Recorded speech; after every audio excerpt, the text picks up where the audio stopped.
Fernando, já que você falou das causas do adoecimento, que existe uma causa que é a causa principal, a única, a verdadeira, e os outros sintomas que mascaram aquilo.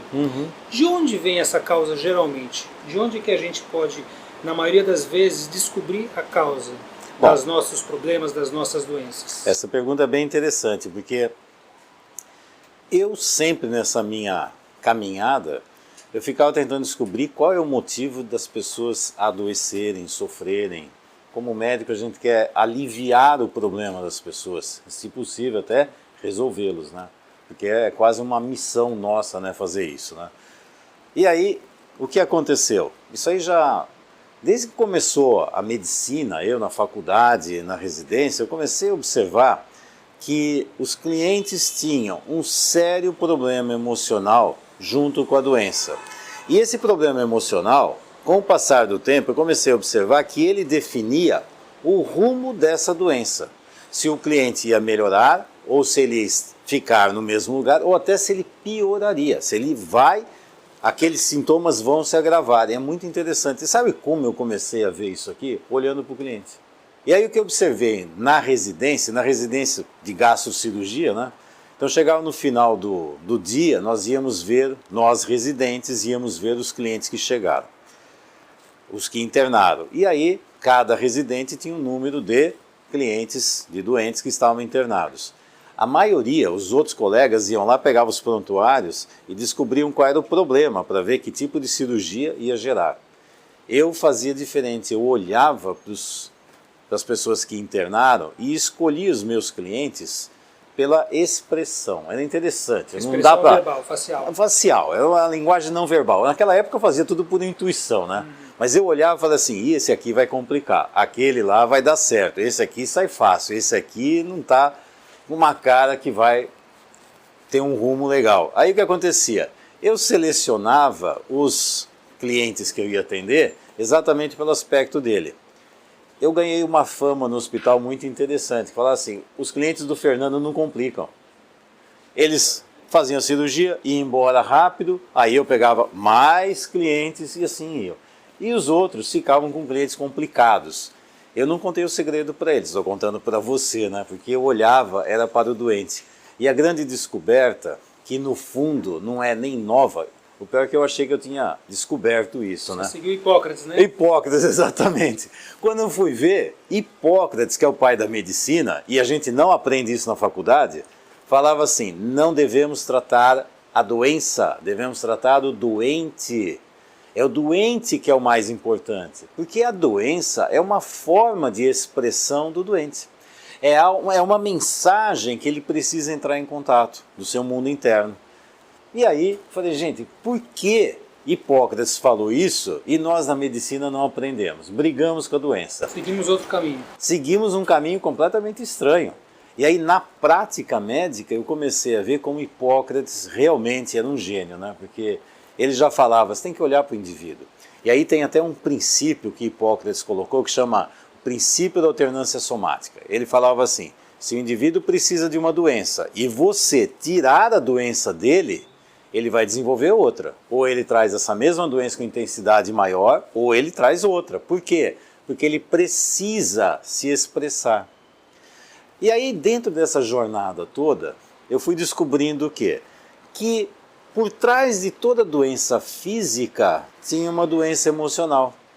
Isso aí é a base da psicossomática do Grodeck, que é uma das linhas que eu me especializei, para ver o que tinha por trás da doença. Um conflito emocional. E conflito emocional infantil. Lá daquela época que você está lá antes dos 5 anos, alguns autores colocam 7, é naquele período que você tem esses conflitos principais de vida que vão levar você o tempo todo. Você carrega isso o tempo todo. E o que a criança faz quando tem um conflito que ela não resolve, que é a causa desses conflitos que nós temos hoje? Quando ela tem um conflito que ela não resolve, tem uma dor, ela começa a criar conflitos secundários, problemas secundários. E passa a vida olhando para isso aqui. Para quê? Para proteger. Então todas essas doenças físicas, conflitos, problemas, sofrimentos que nós carregamos são suportáveis. para esconder a dor insuportável. Só que isso aqui tem um prazo de validade, né? E chega uma hora que isso aqui detona. E, de repente, nós vamos ter que entrar em contato com isso aqui. Porque como criança não resolvia, porque só adulto resolve. Hoje, nós, adultos, temos a capacidade de olhar para isso aqui, tirar a nossa criança desse conflito e levá-la para a vida. Se não conseguir fazer isso, esse mecanismo vai chegar uma hora que desaparece. Todo mundo vai entrar em contato com isso, nem que seja por tragédias, acidentes, uma doença grave que vai te levar para esse lugar. Agora, o melhor mesmo é poder descobrir isso aqui antes que isso aqui apareça sozinho, né? Com certeza. Então, aqui é o grande problema que nós temos que ver. E de onde vem? Conflitos emocionais infantis no período de onde? Quando meu pai, minha mãe cuidaram de mim como criança. E os problemas de lá, você carrega a vida inteira, eu carrego e você carrega. Nós já sabemos disso, né? Agora, falando para você, você também precisa aprender sobre isso, viu? Se você confiar muito na sua mente, sabe o que chama mente? Porque mente, né? O corpo fala a realidade, a mente, mente.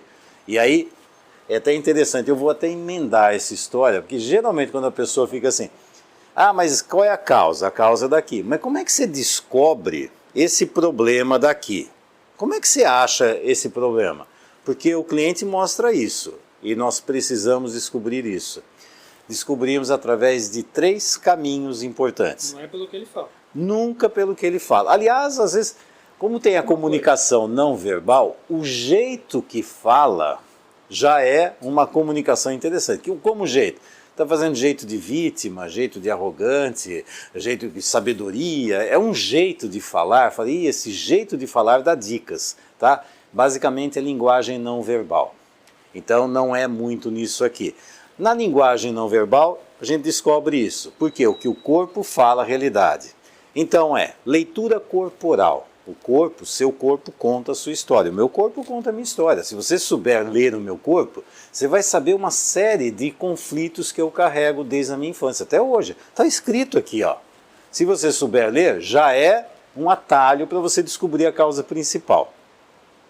Outra forma, a leitura corporal que eu vejo, e tem a leitura corporal dinâmica, porque muitas vezes assim, você já me viu fazendo isso várias vezes, né?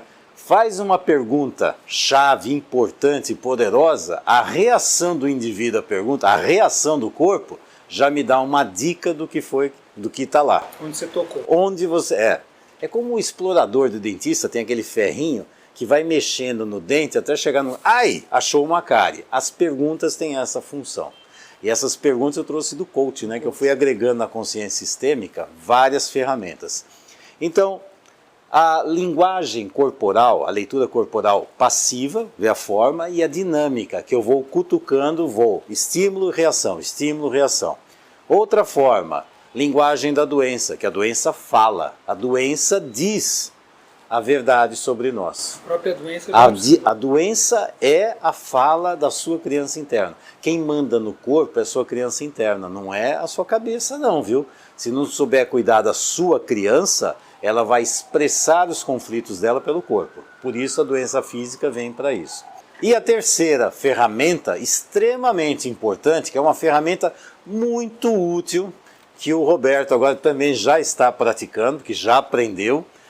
O que é? Constelação sistêmica. Quando você faz um trabalho de constelação, você faz uma análise de como o indivíduo enxerga o sistema que ele vive, como é que ele sente aquele sistema. E através da constelação nós podemos identificar os traumas que estão lá. Porque é interessante, a cabeça não fala, mas a hora que ele posiciona os representantes da vida dele, aquilo aparece. Porque é interessante, né? Porque a fala, a gente vem do hemisfério esquerdo. Na grande maioria das pessoas, é o hemisfério esquerdo. Racionaliza. Onde ficam os traumas? Os traumas ficam no hemisfério direito, o mundo emocional.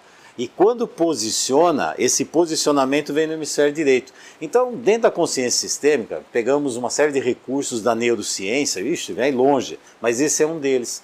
Porque a hora que posiciona, ele revela os conflitos. E sabe o que acontece? Essas três ferramentas, leitura corporal, linguagem da doença e consciência, a constelação sistêmica, as três falam a mesma coisa. Sabe por quê? Porque a verdade, a realidade é ressonante. Tudo fala a mesma coisa, é sempre o mesmo lugar. Aqui o verbal, cada hora fala uma coisa, e aí não acha nada. E é verdade. Infelizmente nós nos escondemos dos conflitos. A hora que você consegue ver como adulto, descobrir o conflito e resolvê-lo, é impressionante. O mundo muda, mas o mundo não muda, o mundo é a mesma coisa. A sua visão, a sua percepção do mundo mudou, porque você mudou dentro. Então o mundo aqui... A realidade externa muda quando a gente muda internamente. Exato. Utilizamos a fórmula da realidade, né? Que é assim, fato vezes interpretação igual a realidade. Como você interpreta o mundo, constrói a sua realidade. Agora, como é que você interpreta? Em cima das experiências que você trouxe de vida. Exato. Muito bom, Fernando.